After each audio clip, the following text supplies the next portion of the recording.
Rounds of applause and standing ovations. The state of our state is excellent. It is a great day in Georgia. But not everyone is applauding Governor Deal today. This morning, he called this the glory days. You can't tell that to 363,000 Georgians who are still looking for work. Just 20 minutes after the governor's State of the State address, a rebuttal from Democratic Senator Jason Carter, who was running against him for governor. And Carter did not hold back his disappointment. And we have a child welfare system that has shamefully failed to protect the children in its care. That's not a victory.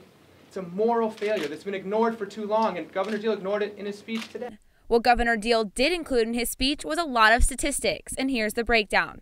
First on the list, the economy. Deal said there have been 217,000 new jobs since he was elected. He added that Georgia's unemployment rate is the lowest it's been in 5 years. He also plans on spending $35 million on the deepening of the Port of Savannah.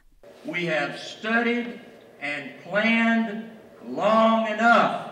It's time to start moving dirt. The governor continued saying he will spend over $44 million on digital classrooms. Georgia's emergency funds, he says, have grown 518%. He says it's all because they have worked on a bipartisan basis. Now that's what we've done in 3 years.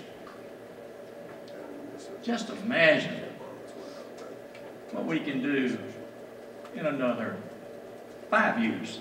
Senator Carter, however, thinks Deal is forgetting something. And not once in those 4 speeches did he even mention the middle class. For this governor, the middle class is just not on his radar screen. Alexa Knowles, Grady News Source.